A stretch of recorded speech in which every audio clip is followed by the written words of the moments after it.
जब भारत अंग्रेजों का गुलाम था, तब महात्मा गांधी ने एक सपना देखा था। उनका कहना था कि वे सत्ता की ताकत दिल्ली और कलकत्ता जैसे शहरों से छीनकर देश के 6 लाख गांवों में बांटना चाहते हैं। उनके इसी सपने को साकार करते हुए आज से करीब 20 साल पहले मनमोहन सरकार ने मनरेगा नाम का एक कानून बनाया, जिसने देश में हर नागरिक को काम का अधिकार दिया। मनरेगा आजाद भारत का एक सुंदर काम था, जिसकी पूरी दुनिया ने तारीफ की थी। मनरेगा को मोदी सरकार ने एक झटके में खत्म करके एक जी राम जी योजना में तब्दील कर दिया। ना ही इसे लेकर आम जनता की राय ली गई, ना ही विपक्ष की मांग पर ध्यान दिया गया। विपक्ष के नेता राहुल गांधी के मुताबिक जी राम जी कानून को नरेंद्र मोदी के कार्यालय यानी पीएमओ से लागू करवाया गया। कांग्रेस का कहना है कि मनरेगा को खत्म करके गांधी जी की दूसरी बार हत्या की गई है। इस योजना के तहत सरकार गांव के लोगों से काम का अधिकार छीनेगी। अब सरकार के इस मनमाने कानून के खिलाफ और मनरेगा वापस लाने के लिए कांग्रेस पूरे देश में संग्राम छेड़ने जा रही है। कांग्रेस ने ऐलान किया है कि वो 8 जनवरी से लेकर 25 फरवरी तक मनरेगा के खिलाफ पहले चरण का आंदोलन करेगी। इस दौरान कांग्रेस बैठकें, प्रेस कॉन्फ्रेंस के साथ साथ उपवास, चौपाल, नुक्कड़ सभाएं, रैलियां भी करेगी। हर जिले में धरने दिए जाएंगे, विधानसभाएं घेरी जाएंगी। इस पूरे ही आंदोलन के जरिए कांग्रेस मनरेगा को वापस लाने की मांग करेगी। आइए दोस्तों, अब इस खबर पर विस्तार से बात करते हैं और ये समझने की कोशिश करते हैं कि किस तरह मनरेगा ने गांव के लोगों को काम का अधिकार दिया था, क्यों मचा है इस योजना के हटने पर बवाल और कांग्रेस की क्या रहने वाली है रणनीति। दोस्तों, हमारा संविधान देश के हर नागरिक को काम का अधिकार देता है। संविधान के नीति निर्देशक सिद्धांत के तहत सरकार को यह निर्देश दिए गए हैं कि वो देश के हर नागरिक को काम का अधिकार दे। आखिरकार आजादी के 58 साल बाद देश में एक ऐसा कानून बना जिससे लोगों को काम का अधिकार मिला, और यह कानून था नरेगा का कानून, जो बाद में मनरेगा कहलाया। यह कानून गांव के हर नागरिक को काम का अधिकार देता है कि वह सरकार से रोजगार की मांग कर सके। इसमें सरकारी अफसरों के पास किंतु परंतु या बहानेबाजी की गुंजाइश बहुत कम छोड़ी गई थी, यानी लोगों को हर हाल में रोजगार देना होता था। अगर बजट कम पड़ जाए तो केंद्र सरकार बजट की ज्यादा व्यवस्था करेगी, लेकिन योजना नहीं रुकेगी, ना ही लोगों की संख्या कम की जाएगी। इसका असर यह होने लगा कि गांव के लोगों को अच्छा रोजगार मिला, उनका पलायन रुका, जिससे ग्रामीण अर्थव्यवस्था को पंख लग गए। आज जो आप गांव की बाजारों में रौनक देखते हैं ना, उसमें मनरेगा का अच्छा खासा योगदान माना जाता है, क्योंकि जो मजदूरों को पैसा मिलता है वो वहां स्थानीय बाजारों में खर्च करते हैं। हालांकि ऐसा नहीं है कि मनरेगा में सुधार की कोई गुंजाइश नहीं थी, गुंजाइश थी। लोगों को कम पैसा मिलता था, कम दिहाड़ी मिलती थी, लेकिन उस पर सुधार करने चाहिए थे। लेकिन यहां तो पूरी योजना ही खत्म कर दी गई, नई योजना ला दी गई। केंद्र में मोदी सरकार आने के बाद से ही मनरेगा योजना का बजट कम कर दिया जाता रहा। आज से 10 साल पहले प्रधानमंत्री नरेंद्र मोदी ने संसद में मनरेगा को यूपीए सरकार की विफलताओं का स्मारक तक बता दिया था और यह वायदा किया था कि वे इस योजना को बंद नहीं करेंगे।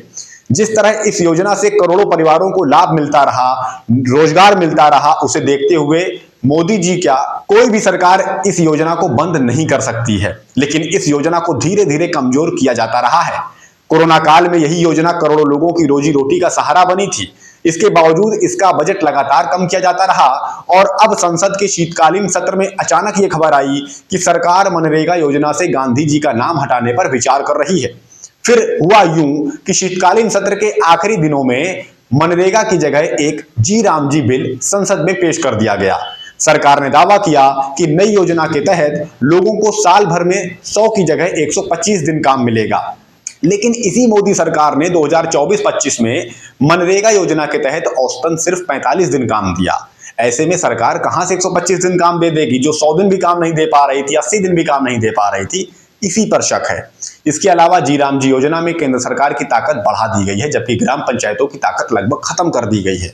दरअसल योजना के मुताबिक केंद्र सरकार उन्हीं ग्रामीण क्षेत्रों में रोजगार देगी जिन्हें सरकार अधिसूचित करेगी, यानी जिसे मोदी जी चाहेंगे सिर्फ उन्हीं गांवों को केंद्र सरकार पैसा देगी।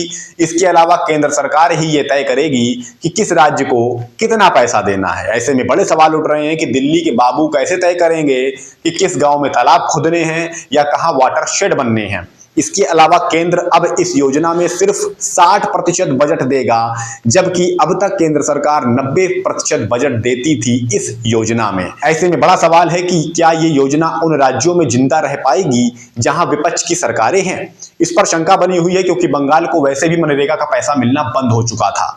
कई विपक्ष शासित सरकारें पहले ही जीएसटी का हिस्सा लेने के लिए केंद्र सरकार से संघर्ष करती रहती हैं। महाराष्ट्र, मध्य प्रदेश जैसे कई राज्य लाडली बहना जैसी योजनाओं के कारण भारी वित्तीय बोझ से यानी कर्ज से दबे हुए हैं। बहुत भारी जो उन पर है दबाव है पैसों का। इसके अलावा उत्तर प्रदेश, बिहार जैसे गरीब और कर्जदार राज्य इस योजना को 40% पैसा कैसे दे पाएंगे, ये भी बड़ा सवाल है। जी राम जी योजना में मोदी सरकार को एक और बड़ी शक्ति मिल गई है कि फसलों की कटाई या बुवाई के समय मोदी सरकार के पास ये ताकत होगी कि वो इस योजना को रोक दे, बंद कर दे। हालांकि अब तक ऐसा नहीं था। ऐसे में मनरेगा हटने से कई जाने माने अर्थशास्त्री भी चिंतित हैं। संसद में जब मनरेगा को हटाने का विधेयक पेश हुआ तब विपक्ष ने सरकार से जोर शोर से यह मांग की है कि इस नए विधेयक को संसद की स्थायी समिति के पास भेजा जाए, पर सरकार ने विपक्ष की एक नहीं सुनी और सिर्फ ध्वनि मत के आधार पर आजाद भारत की इस शानदार दमदार रोजगार योजना को खत्म कर दिया गया और इसे एक जी राम जी कानून में बदल दिया गया, जिसमें रोजगार का कोई गारंटी नहीं है लोगों को। जैसे ही मनरेगा को खत्म कर दिया गया तैसे ही विपक्ष के नेता राहुल गांधी से लेकर पूरी कांग्रेस सरकार पर हमलावर हो गई। राहुल ने उसी वक्त ऐलान कर दिया था कि वे मनरेगा को हटाने के लिए एक देशव्यापी आंदोलन छेड़ेंगे। अब कांग्रेस ने ऐलान कर दिया है कि मनरेगा हटाने के खिलाफ देश भर में एक आंदोलन होगा, जिसे संग्राम का नाम कांग्रेस ने दिया है। कांग्रेस ने इस आंदोलन को मनरेगा बचाओ संग्राम नाम दिया, जिसकी शुरुआत होने जा रही है 8 जनवरी से। 8 जनवरी को देश भर की प्रदेश कांग्रेस जो कमेटियां हैं वहां बड़ी बैठकें होंगी, जिसमें कांग्रेस जो है वो आगामी आंदोलन की तैयारी पर मुहर लगाएगी। उसके बाद 10 जनवरी को हर जिले में प्रेस कॉन्फ्रेंस की जाएगी। फिर 11 जनवरी को कांग्रेस नेता और कार्यकर्ता एक दिन का उपवास रखकर प्रतीकात्मक विरोध दर्ज कराएंगे। इसके बाद 12 से 29 जनवरी के बीच कांग्रेस के नेता पंचायत स्तर पर जनसंपर्क करेंगे। सभी ग्राम पंचायतों में चौपाल लगाएंगे। प्रधानों, पूर्व प्रधानों, रोजगार सेवकों और मनरेगा श्रमिकों को कांग्रेस अध्यक्ष खड़गे और राहुल गांधी के पत्रों को बांटा जाएगा। यानी उनके जो संदेश हैं राहुल और खड़गे के, वो संदेश लोगों को बांटे जाएंगे। नुक्कड़ सभाएं भी होंगी, जिसके बाद 30 जनवरी को हर वार्ड में धरने दिए जाएंगे। वार्ड स्तर पर धरने होंगे। फिर 31 जनवरी से लेकर 6 फरवरी तक हर जिले में कांग्रेस के नेता मनरेगा बचाओ धरना देंगे। 7 से 15 फरवरी के बीच विधानसभाओं का घेराव किया जाएगा और फिर 16 से 25 फरवरी के बीच देश भर की कुछ चुनिंदा जगहों पर कांग्रेस जो है वो मनरेगा बचाओ रैलियों का आयोजन करेगी। संग्राम है, इस शब्द के पीछे बहुत कुछ मायने हैं। आप समझ जाएंगे ये अभियान सिर्फ तक सीमित नहीं है, ये एक संग्राम है जिसका पहला चरण 8 जनवरी को शुरू होगा और 25 फरवरी तक चलेगा।